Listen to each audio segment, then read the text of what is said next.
A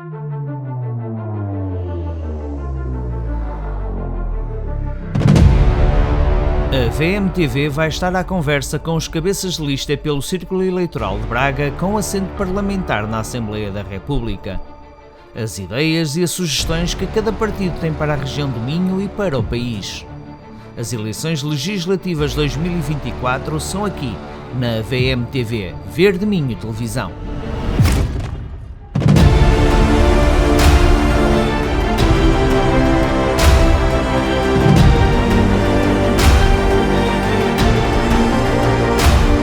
Olá a todos, bem-vindos à VMTV. Estamos num ciclo de entrevistas a todos os candidatos às eleições legislativas 2024 e hoje temos na nossa presença Hugo Soares, candidato pelo Círculo Eleitoral de Braga pela Aliança Democrática, a coligação que une o PSD, CDS-PP e o PPM. Hugo Soares, 40 anos, natural de Braga, advogado e administrador também. Estamos num ciclo político de uma queda de um governo e estamos numas eleições que se vão realizar no dia 10 de março que vão decidir o futuro do nosso país. A Aliança Democrática tem-se posicionado nas sondagens a nível da opinião pública como a mudança e a possibilidade de vencer as eleições e encabeçar um governo, e é por aí mesmo que eu vou começar esta nossa conversa. Muito obrigado pela sua presença aqui nesta entrevista. O programa da Aliança Democrática começa pela qualificação e pela educação, e é justamente por aí que eu vou iniciar esta nossa conversa. A qualificação dos quadros jovens é o futuro. Quais são as principais propostas da Aliança Democrática neste aspecto? Antes de mais, muito obrigado pelo convite, é um gosto estar aqui convosco. Creio que é uma obrigação de quem se predispõe a ser candidato dar a conhecer pelos melhores e mais possíveis meios as nossas propostas e aquilo que nós nos propomos a fazer para mudar a vida das pessoas. No fim do dia, aquilo que verdadeiramente importa e deve importar nas eleições é o que é que os candidatos, os projetos políticos propõem para mudar a vida concreta das pessoas. Para quê? Com um fim último, que é dar-lhes felicidade no seu projeto de vida. E creio que o seu tema que escolheu para começarmos a entrevista é de facto importante. Olha, nós temos um problema gravíssimo em Portugal, além de muitos outros, mas este foi escolhido por nós como uma prioridade e, portanto, é bom até começar por aqui, que tem a ver com a escola pública. Nós estamos em fevereiro de 2024 e neste momento há mais de 20 mil alunos sem professores a pelo menos uma disciplina. A escola pública, que devia ser o maior fator de promoção do elevador social, é hoje um fator de desigualdade. Veja bem, um sistema público é um sistema público essencial, está hoje a contribuir para as desigualdades sociais. Aquilo que devia ser o elevador social para que um jovem pudesse ambicionar ser aquilo que ambiciona ser no seu projeto de vida, independentemente do sítio onde nasceu ou da condição económica ou financeira da sua família. E hoje é ao contrário. O que é que nós queremos? Prioridade em valorização da carreira docente. Nós, ainda não havia eleições, nós não somos como os outros que mudamos de opinião depois de haver eleições marcadas. Não, nós ainda antes de haver eleições, nós propusemos-nos a recuperar o tempo integral de serviço dos professores. Porquê? Porque a bolha mediática, os comentadores políticos gostam muito de falar de coisas que dizem pouco respeito à vida das pessoas. Mas ninguém discute hoje em Portugal que nós daqui a 10 anos corremos o risco de não ter professores nas escolas. Nós precisamos de valorizar a carreira dos professores porque é justo. Nós precisamos, como proposta nossa também, devolver autoridade ao professor na sala de aula. Hugo, desculpe interrompê-lo, só na questão da valorização da carreira docente é de facto uma temática muito complexa, envolve uma concertação social bastante alargada. Acha que o governo, SAD, a formar governo, tem a capacidade para retomar a paz às escolas? Não só tem a capacidade, como vai fazê-lo. Nós temos vindo a conversar com os sindicatos já, e eles sabem, os professores sabem a nossa proposta. Nós vamos recuperar o tempo integral de serviço dos professores e temos quantificado em cada ano quanto é que vamos fazer, e eles sabem como é que nós queremos fazer.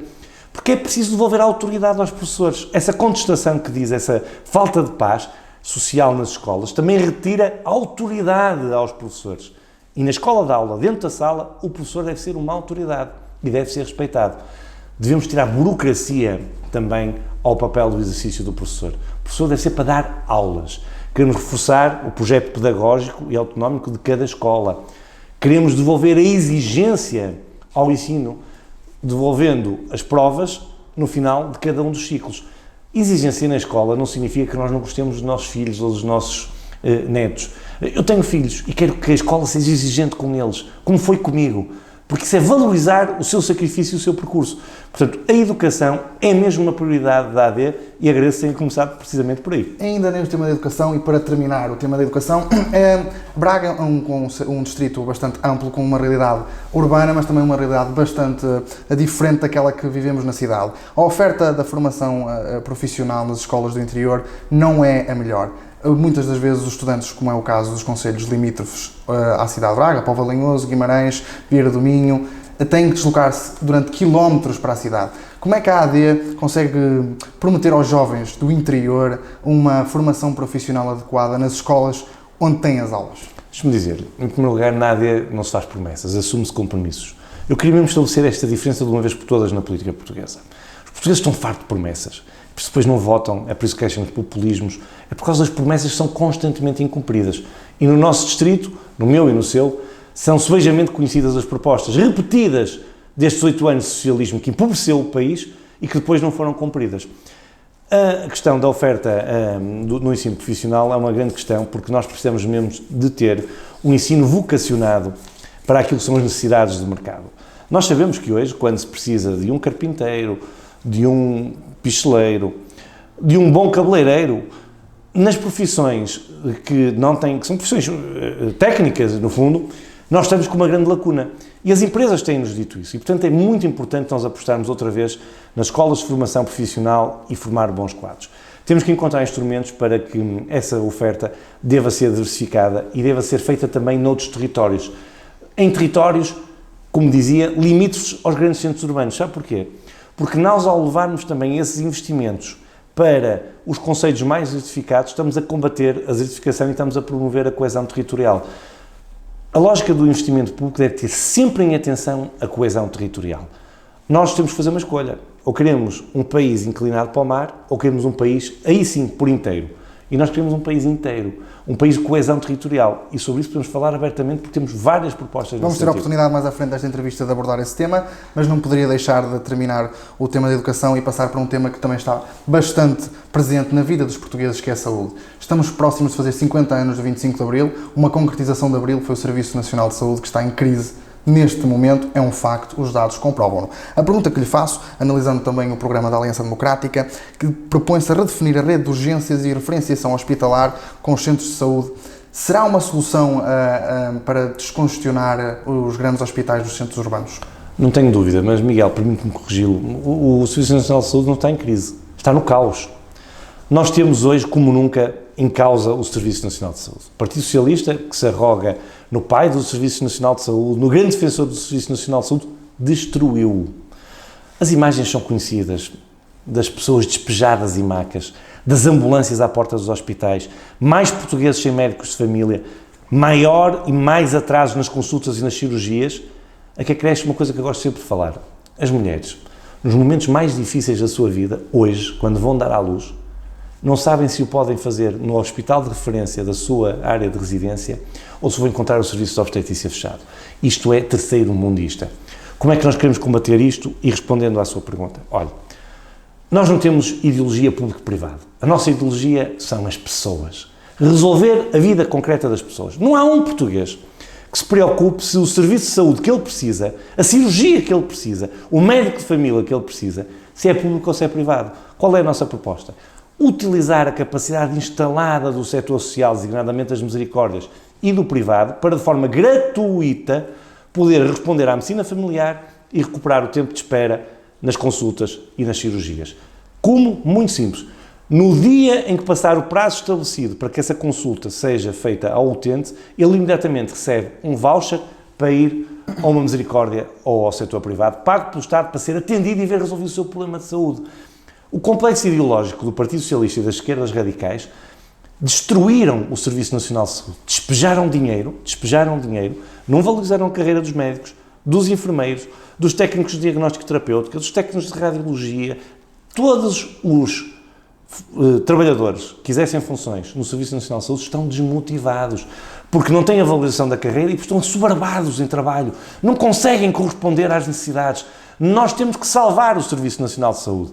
E é neste contexto destas propostas que nós o queremos fazer. O líder da AD compromete-se em 60 dias a retomar uma situação de parcial normalidade no Serviço Nacional de Saúde. É possível, tal e qual fazendo isto. Nós queremos um programa de emergência rapidamente com o setor social e com os privados para resolver esta questão. Não haja dúvida nenhuma, o Serviço Nacional de Saúde hoje não tem salvação se nós não olharmos rápido para a complementariedade. Nós não queremos acabar com o Serviço Nacional de Saúde, nós queremos protegê-lo. Acabemos com esses papões de uma vez por todas que a esquerda usa. Nós queremos o quê? Queremos salvar o Serviço Nacional de Saúde, dando condições para que ele funcione, valorizando as pessoas que lá exercem funções, mas ao mesmo tempo utilizar a capacidade instalada. Porque é que o país há de desperdiçar a capacidade instalada do setor social? Hugo, complementando a questão do setor social e do setor público para dar resposta à necessidade dos portugueses, Braga, como volto a fazer a analogia, é uma realidade urbana, mas também com áreas limítrofes mais rurais, mais do interior. Muitas das vezes não existe médico de família para um cidadão que mora no interior. Para dar essa resposta é preciso fixar os médicos de família e os profissionais de saúde no interior. Como responder a esse desafio? A Aliança Democrática, no seu programa, defende um programa de motivação dos profissionais. Em que medida consiste este programa? Olha, desde logo, para dar um médico de família a cada português é preciso, porque não há no setor público de médicos, é preciso utilizar o setor social. Não tínhamos sobre isso dúvidas, porque não há médicos no Serviço Nacional de Saúde suficientes. Tudo isso se resolve com políticas integradas. Desde logo do lado do rendimento, criando condições para que as pessoas possam ganhar melhores salários. Portugal não pode, não tem que ser um país de baixos salários. Como é que nós queremos fazer isso? Reduzindo drasticamente a carga fiscal sobre a classe média. Nós estamos com a classe média esmagada. Mas sabe, não é possível dissociar as várias políticas. O projeto de mudança que nós queremos fazer interliga-se em várias políticas sectoriais. Eu não posso ter médicos a querer ir para o interior se não tiverem melhores salários. Eu não posso ter melhores salários se não baixar impostos. E agora vou à questão da habitação, porque ela está lá. Eu não posso levar médicos para o interior se eles não tiverem acessibilidades e se não tiverem habitação a um custo que possam comportar com o ordenado que têm. E, portanto, todas as políticas que nós fazemos, nós vamos falar disso, certeza, da habitação, dos rendimentos, são essenciais para podermos levar os médicos também para o interior do país.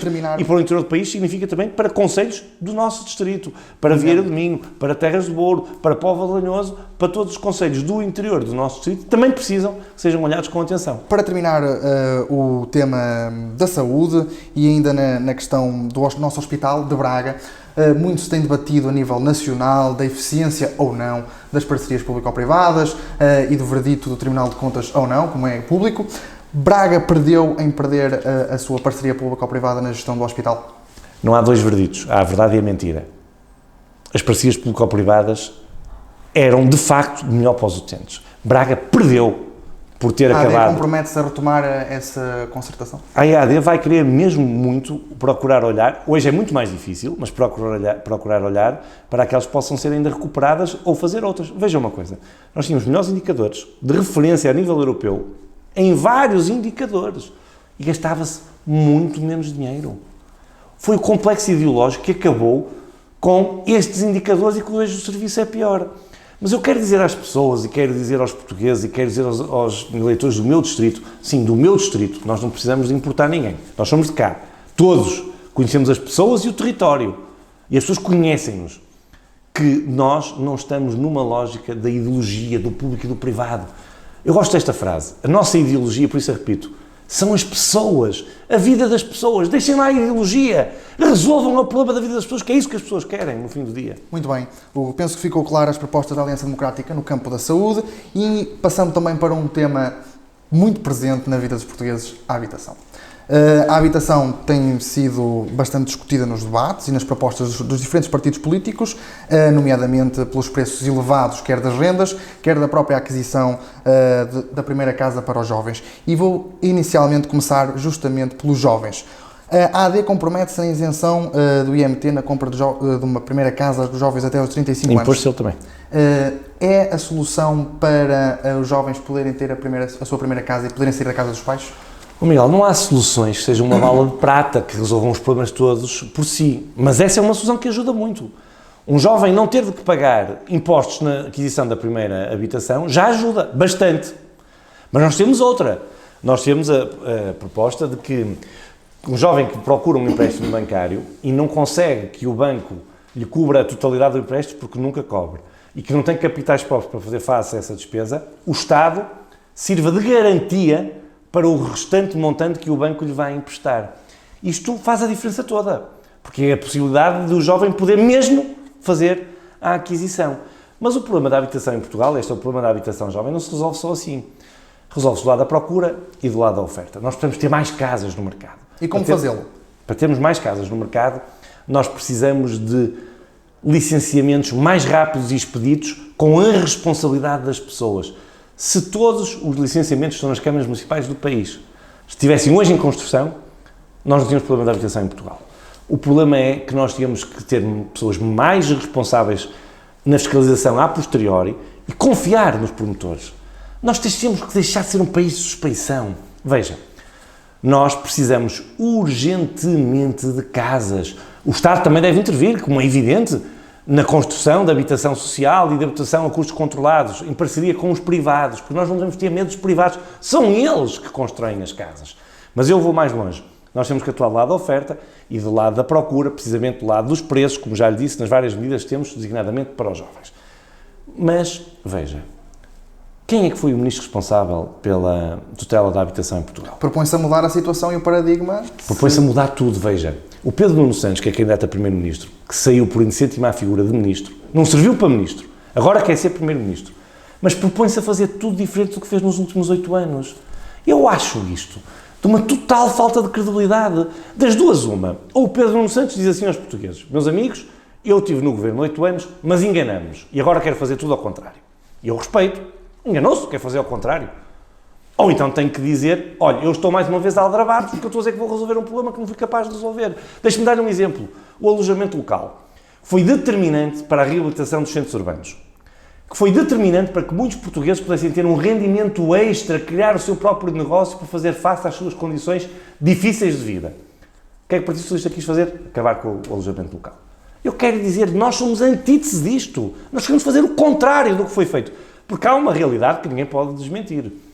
A mesma receita ter um resultado diferente, isso não existe. Penso que ficou claro no ponto de vista da questão jovem, mas não poderia deixar de abordar o preço das rendas. De facto, o mercado funciona e o mercado tanto funciona para as rendas aumentarem como para elas baixarem. No entanto, o facto é que as rendas encontram-se num preço muito elevado. É verdade. Qual é que é a proposta da Aliança Democrática para controlar as rendas? É tabelar as rendas como defendem partidos mais à esquerda? Não, porque isso não resolve problema nenhum, porque isso é criar um problema porque ninguém vai querer pôr casas no mercado de arrendamento. Como é que se controla os custos das rendas? Olha, desde logo, dando previsibilidade e estabilidade.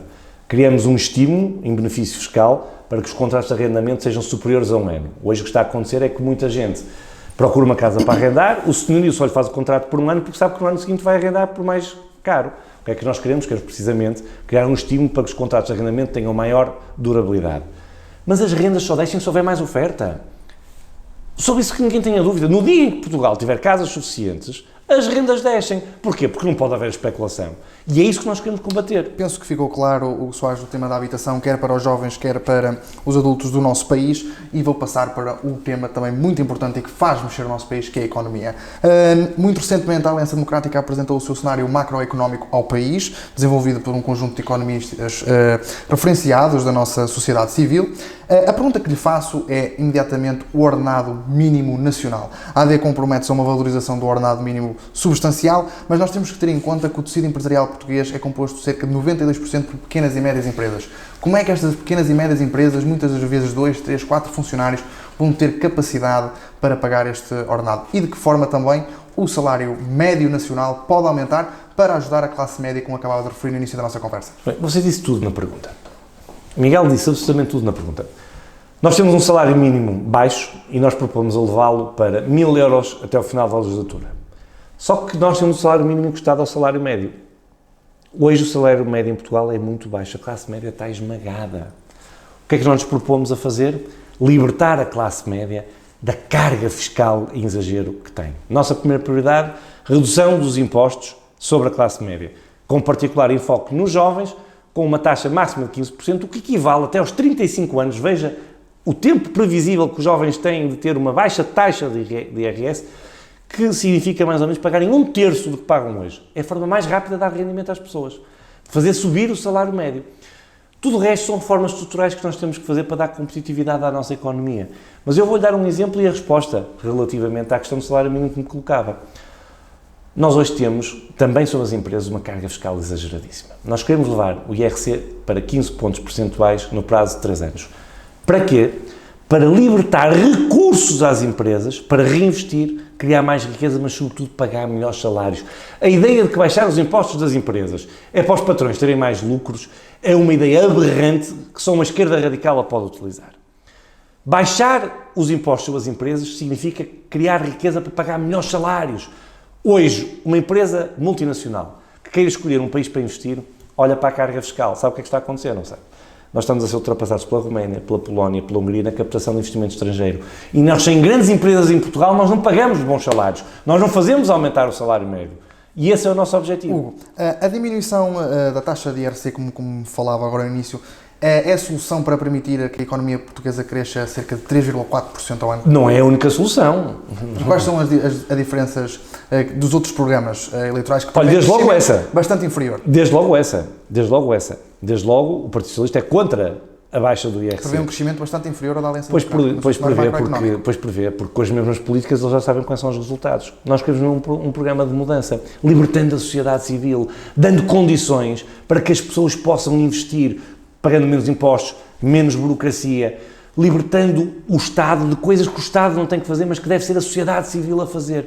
É isso que faz crescer a economia, gastando menos dinheiro, desperdiçando dinheiro no Estado e má gestão que o Estado tantas vezes tem, nos chamados desperdícios, combatendo os privilégios injustificados.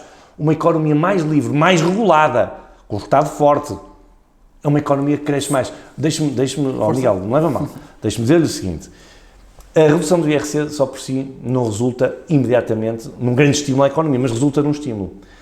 E isso é importante para a captação de investimento estrangeiro, como eu estava a dizer. E também não significa, era isso que eu lhe queria dizer, menos receita.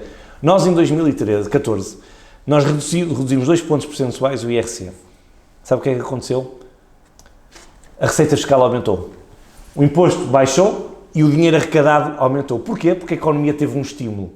E é este o nosso projeto. Temos um impacto de cerca de 7 mil milhões de euros no orçamento de todas as medidas do pacote da Aliança Democrática. Só para arrematar o tema económico, queria ir à questão do emprego, e principalmente o emprego jovem. Nós temos bons quadros no nosso país, temos jovens bem qualificados. O líder do partido tem falado muito para os jovens, dando enquadramento aqui da nossa cidade de Braga. Nós temos a Universidade do Minho, que tem preparado imensos jovens e lançado para o mercado de trabalho. O tecido empresarial muitas das vezes não tem capacidade de absorver esta mão de obra qualificada, fornecendo-lhes salários justos para conseguirem trabalhar. Qual é que é a resposta da Aliança Democrática para responder a este problema? Para fixar os jovens e não deixar que eles vão para os outros países? Eu discordo, sim, o tecido tem capacidade, não tem dinheiro. Capacidade económica. Tomara as empresas poderem absorver os nossos jovens. Vamos lá ver. Nós estamos a investir, pais e avós, com grande sacrifício, na qualificação dos nossos jovens, para vermos os filhos de Portugal partirem para a Inglaterra, para a Alemanha, para a França, para a Suíça, colocando o seu talento ao serviço de outros países que não são os nossos. Isso é uma coisa que nenhum país pode aceitar. Nós temos que fixar cá o nosso talento, os nossos jovens. Isso é até uma questão de coesão social, para que eles possam estar no sítio onde nasceram, onde querem estar, junto dos seus pais e avós, até para os protegerem também. Já lhe falei sobre isso. Temos que criar condições para acesso à habitação. Já lhe disse como. E depois criando condições para que sejam pagos melhores salários. Como? Baixando impostos para que as empresas possam pagar melhores salários. E no caso dos jovens, dei-lhe há bocado a solução, que é a solução mais imediata. Pondo-os a pagar 1/3 daquilo que pagam hoje em impostos. Resolve todos os problemas. Quem disser que tem uma varinha mágica que em 10 dias vai resolver isto, está-lhe a mentir. E há muitos que andam para aí a prometer coisas absolutamente disparatadas, mas enfim. Penso que ficou claro, e fechando o tema da economia e indo para o final da nossa entrevista, não poderia falar das assimetrias que existem entre o litoral e o interior.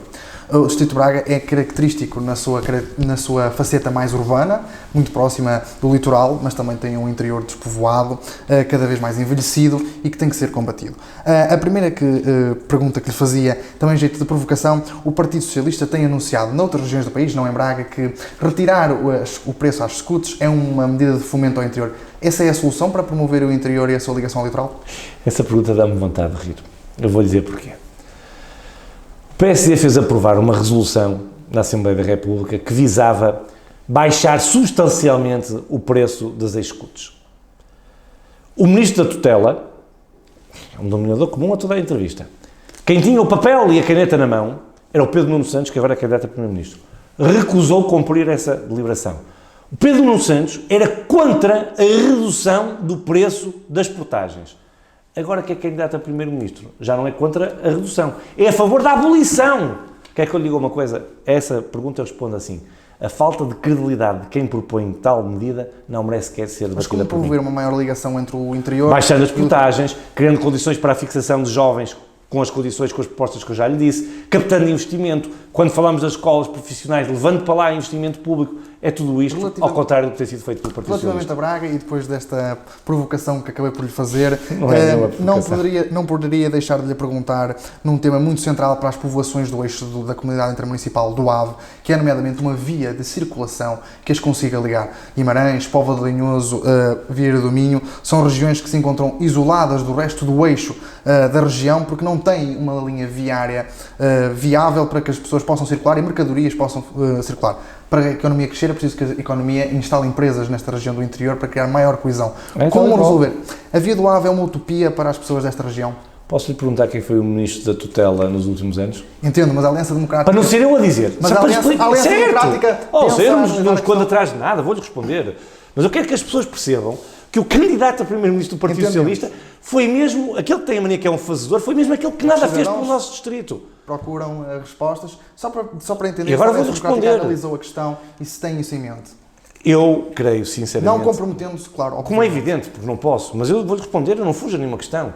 Essa deve ser uma questão que deve ser estudada e ser valorada. Nós não podemos deixar o interior esquecido. E esta nossa parte territorial, que está, de facto, com muito menores condições, mas muito piores condições de acessibilidade aos grandes centros urbanos, temos que encontrar uma solução. E essa via é uma delas que deve ser estudada e ponderada. Esperemos que a Aliança Democrática fique a pensar sobre esta questão para nós. A pensar já está, senão não falava sobre ela. Para terminar a questão da coesão territorial, sabemos que o projeto do TGV está em cima da mesa, está a andar, o partido, o PSD, acabou por viabilizar essa proposta. Vai ser a solução para aumentar a coesão territorial no nosso país, um projeto desta envergadura com um prazo de conclusão tão alargado? As populações do interior vão ficar de fora, apenas o eixo atlântico é que vai ficar contemplado. Qual é que é a sua visão para aumentar a coesão territorial através de uma infraestrutura tão valiosa para o nosso país? Nós não podemos querer sol na ira e chuva no naval. É evidente que uma obra como o TGV demora anos. Isso até, olha-me Deus. Que ela é importante para a nossa economia e para a mobilidade, eu não tenho dúvida, para aproximar os dois eixos, os dois grandes polos económicos que temos no país, ela é essencial e ainda bem que ela vai ser feita. Se ela ajuda também a coesão, ajuda porque criando esta mobilidade em alta velocidade, vai também criar condições de que as pessoas possam circular mais rápido e chegar também ao interior do país de forma mais rápida. Eu, em vez de demorar 5 horas a demorar de Lisboa a Bragança, vou passar a demorar 2 ou 3. Isso faz diferença para o interior. E, portanto, ela é uma obra que também, evidentemente, visa a coesão territorial. Terminando esta nossa entrevista e a análise dos temas, não poderia deixar de fazer uma pergunta, que é como é que se vê no dia 11 de março? Vejo-me a descansar. Mas como é que vê a Aliança Democrática? Vencedora das eleições? Isso vejo. Capaz para formar governo? Sim, eu estou a encarar esta campanha eleitoral com muita confiança. Aquilo que a rua e os eleitores nos têm transmitido são sinais de grande confiança, de grandes ventos de mudança, de grande esperança em que haja um projeto político alternativo capaz de mudar a vida das pessoas e por isso eu sinto-me muito confortável para esse dia 11, mas nesse dia espero mesmo estar aí a descansar. Esperemos que assim seja e que não entremos numa crise política a seguir ao próximo dia 10 de março. Não lhe vou fazer... Não vejo como. Não sabemos, porque sabemos que o panorama político nacional é bastante instável. A bipartidarização do espectro político é muito forte. Temos vários agentes políticos novos na nossa senda. Sim, mas se tivermos uma bipartidarização é bom, porque sim, mas é mais fácil de governar. Uma tripartidarização e ainda dificultar mais a questão. Mas acho que esse tema é bastante discutido na bolha mediática, não é isso que os nossos... Mas está a falar de quê? De coligações pós-eleitorais? Eu vou diretamente ao assunto em 30 segundos. Nós governaremos com aquilo que o povo nos der, ou em maioria relativa, ou numa maioria confortável para governar. Não governaremos nunca com o apoio de nenhum partido que seja extremista, que diz uma coisa de manhã, outra coisa à tarde, outra coisa à noite, que não tem uma proposta para a vida das pessoas. De resto, votar nos partidos extremistas à direita ou à esquerda, designadamente votar no Chega, se quer lá ir diretamente, é desperdiçar o voto. O único voto que muda é na AD e nós, com o Chega, não governaremos. Penso que ficou claro. Hugo, para terminar a nossa entrevista, dou-lhe a oportunidade de falar para os cidadãos de Braga, para os cidadãos do país, o porquê de votarem no vosso projeto. Eu creio que nesta eleição só há um projeto que permite às pessoas mudarem de vida. É o projeto da AD. Um projeto que foi buscar os melhores à sociedade civil. É o único projeto que tem independentes capazes nas suas listas. Do Eduardo Oliveira e Sousa, dando relevância à agricultura, que foi Presidente da Confederação de Agricultores Portugueses. Do professor Óscar Afonso, que é Presidente da Faculdade de Economia do Porto. Do Alexandre Homem de Cristo, que é um especialista na área da educação. Nós escolhemos os melhores entre tantos outros que vão buscar à sociedade civil para poderem estar connosco neste projeto político. Votar na AD é votar numa mudança tranquila e segura para devolver felicidade à vida das pessoas, onde a ideologia que conta é mesmo a vossa vida, a vida das pessoas. Queria fazer um apelo às pessoas do meu distrito, a agentes do meu distrito, de um território que eu conheço tão bem. Não desperdicem o voto, nem desperdiçam a oportunidade. Hugo, muito obrigado pela oportunidade da entrevista que nos deu hoje aqui. Penso que foi esclarecedor em todos os âmbitos da vida social dos portugueses. A todos que nos acompanham lá em casa, peço para continuarem a acompanhar esta ronda de entrevistas que vamos desenvolver aos candidatos a estas eleições legislativas de 2024. Muito obrigado por nos terem acompanhado e continuação de um ótimo dia. Muito obrigado.